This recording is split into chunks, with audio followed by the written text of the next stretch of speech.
Maligayang pagbabalik, maghanda para sa mas marahas na bagyo at matinding pag-ulan. Mangyaring i-like ang video na ito at ibahagi sa iba upang makakuha sila ng tamang impormasyon at mag-subscribe sa aking channel upang makakuha ng susunod na mahalagang babala. Salamat! Akala nyo tapos na ang banta dahil papalayo na si Bagyong Ada. Mag-ingat dahil kahit humihina na ang sistema, mas lumalakas naman ang amihan at patuloy itong nagdudulot ng malalakas na hangin at mapanganib na karagatan sa malaking bahagi ng bansa. Narito ang pinakabagong update na dapat ninyong malaman. Magandang araw mga kababayan, narito ang ating pinakahuling ulat sa lagay ng panahon. Bandang 4 oras ng umaga, si Tropical Depression Ada ay patuloy na kumikilos pa east-southeast habang nasa dagat sa silangan ng Hilagang Luzon. Ang sentro nito ay tinatayang nasa 1,215 kilometro silangan ng Northern Luzon, malapit sa 17.0 degree, 133.1 degree.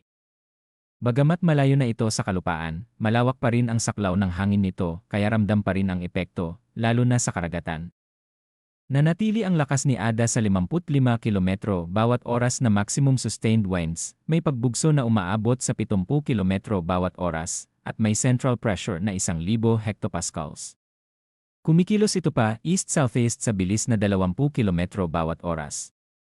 Ang malalakas na hangin ay umaabot hanggang 440 kilometro palabas mula sa sentro, dahilan kung bakit malawak ang naapektuhang lugar.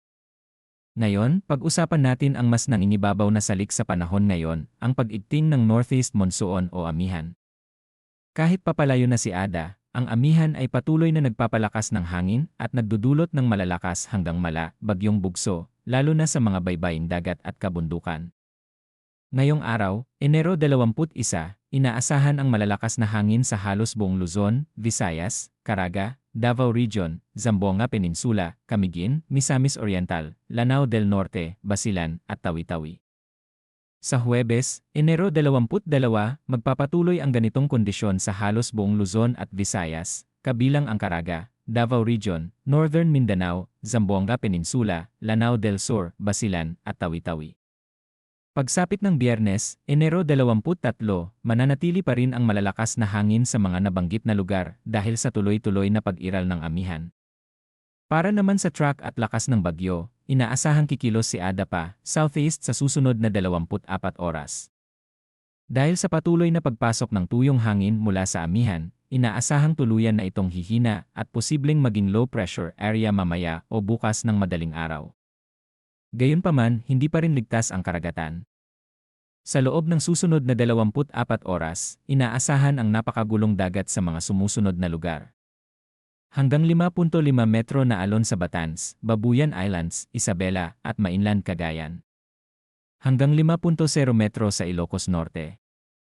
Hanggang 4.5 metro sa Ilocos Sur at Aurora, pati sa Hilaga at silangang baybay ng Polillo Islands, Catanduanes, at Northern Samar, gayon din sa hilagang baybay ng Camarines Norte at Camarines Sur, at sa silangang baybay ng Albay at Sorsogon. Sa ganitong kondisyon, lubhang mapanganib ang paglalayag para sa lahat ng uri ng sasakyang pandagat. Mahigpit na pinapayuhan ang lahat ng mangingisda at marino na manatili muna sa pantalan o humanap agad ng masisilungan. Samantala, maalon hanggang magulong dagat din ang mararanasan sa hanggang 4.0 metro sa natitirang baybay ng Ilocos Region at Hilagang Quezon.